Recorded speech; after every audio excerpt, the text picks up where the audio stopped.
bien, comenzamos. Espero que se encuentren muy bien. Vamos a darle inicio a la plática.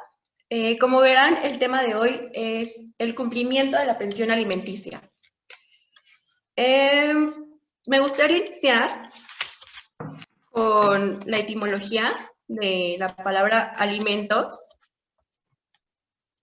puesto que es la base fundamental de nuestro tema a tratar. Alimentos como tal surge del latín, de la palabra alimentum, que se relaciona a la figura de la comida y del subsidio que se da para el sustento.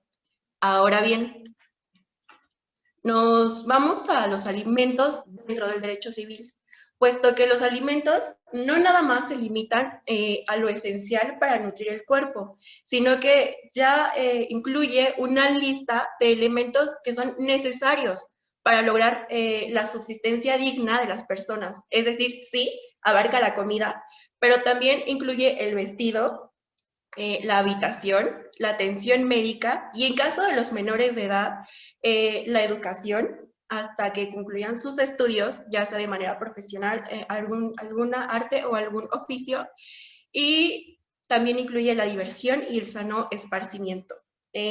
Lo anterior mencionado está establecido en el artículo 308 del Código Civil para la Ciudad de México. Ahora bien, dentro de esta solicitud de alimentos, nos vamos a encontrar con dos principales figuras. La primera es el acreedor, quien es la persona que legalmente compruebe la necesidad real de recibir alimentos.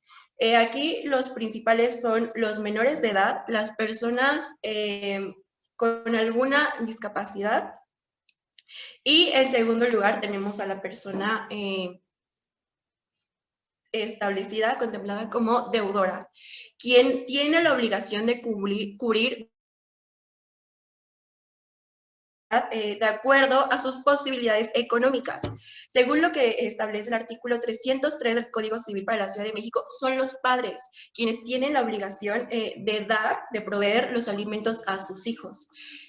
Dicho lo anterior, es necesario mencionar que quien tiene la obligación de cumplir con el dar alimentos, a su vez, tiene el derecho para recibirlos. Esto lo establece el artículo 301 del Código Civil para la Ciudad de México. Ahora bien, vamos a hacer un listado de sus principales características y vamos a proceder a darles una definición lo más brevemente posible y con palabras así súper clave. Son, en primer lugar, recíprocos. Los alimentos, como ya lo mencionamos, tiene la responsabilidad de cumplir con la obligación y la cumple a través de una petición de solicitud de pensión alimenticia, es decir, el padre cumple, ¿no?, con dicha obligación, se hace cargo de los gastos de sus hijos. En un futuro, él tiene el derecho a recibirlos por ellos mismos. Son personalísimos e intransferibles. ¿Esto qué quiere decir? El derecho le pertenece a la persona, no se puede ceder, no se puede donar a alguien más, le pertenece a la persona. Son inembargables, puesto que los alimentos no son de propiedad privada, no se pueden ver afectados por algún mandato de alguna autoridad, deben de ser respetados. Son intransigibles. ¿Esto qué quiere decir? No se puede negociar el derecho a recibirlos.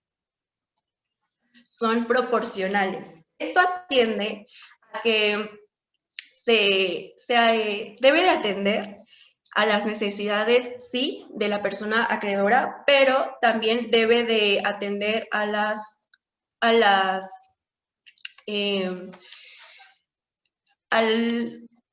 perdón, ya se cambió.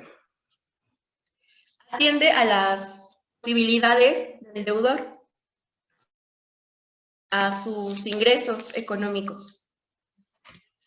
Son divisibles. Esto en caso de que se presenten varios acreedores, debe de ser igualitario el porcentaje, atendiendo a sus necesidades básicas de todos y cada uno de los acreedores, ¿ok?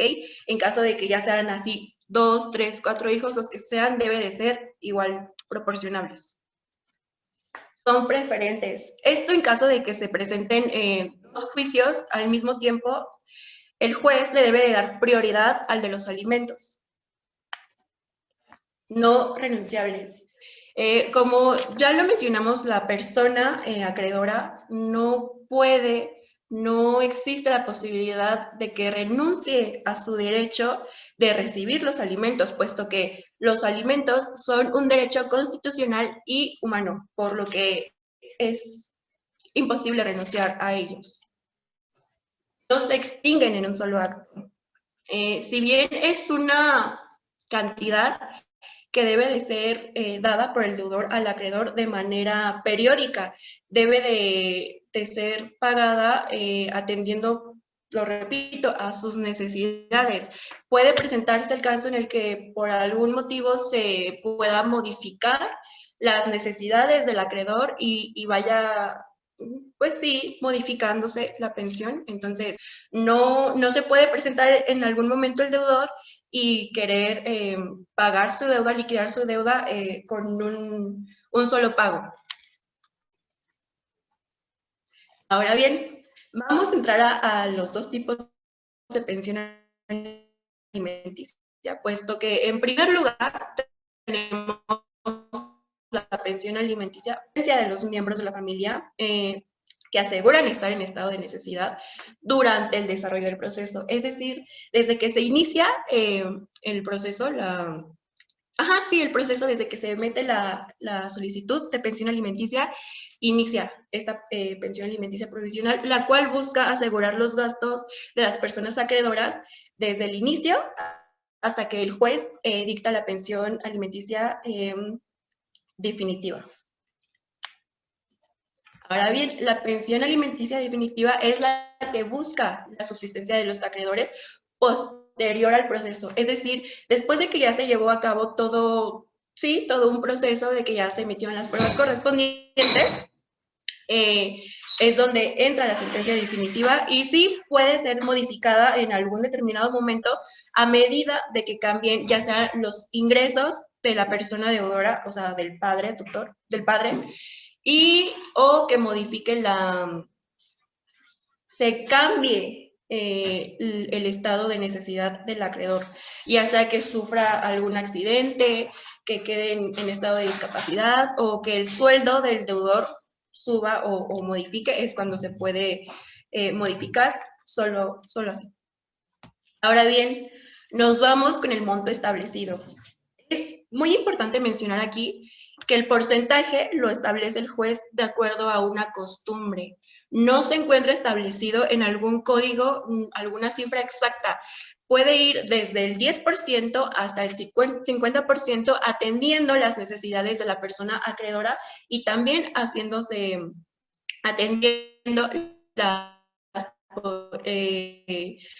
los ingresos de la persona deudora.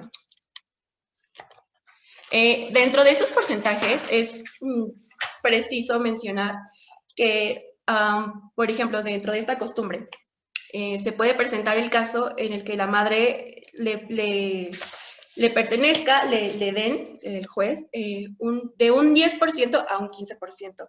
En los casos de los menores de edad, ya sea de los 0 años a los, de los 0 años a los 18 años, sea desde el 25% al 30%, y los menores de edad hasta los 13 años les correspondería aproximadamente de un 25 a un 35%.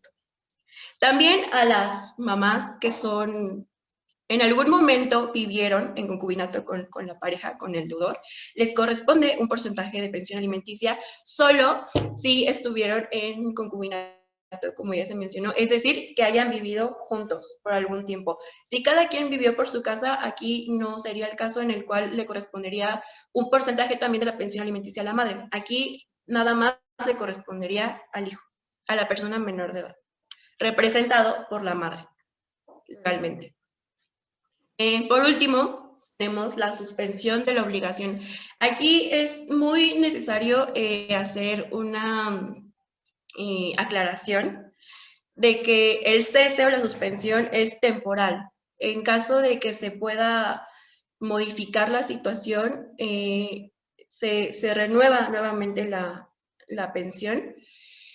Y bueno, aquí nos menciona dentro del artículo 320 del Código Civil para la Ciudad de México que la suspensión o cese de la obligación de proporcionar los alimentos tiene por principales características la falta de medios del deudor para cumplirla, es decir, que se quede sin trabajo, cesa, pero hasta que consiga un nuevo trabajo con el cual pueda cumplir dicha pensión. Cuando el acreedor deja de necesitar los alimentos, esto en caso de que la persona acreedora cumpla la mayoría de edad y se pueda valer por sí mismo sus gastos con su trabajo. En casos de violencia o injurias, se refiere a faltas ya sea físicas, verbales, morales, que tiene la persona acreedora hacia con la deudora. Y por último, cuando el acreedor abandona la casa sin consentimiento, se podría tratar de alguna emancipación, pero sin consentimiento del padre, del tutor, aquí podría suspenderse la obligación. Bien, dentro de mi material, de mi presentación, es todo. Con esto concluyo mi presentación del día de hoy. Espero que les haya ayudado. Fue breve, traté de tener las palabras lo más precisas posibles y sin tanta explicación para que fuera un poquito más fácil de digerir. Es todo por mi parte.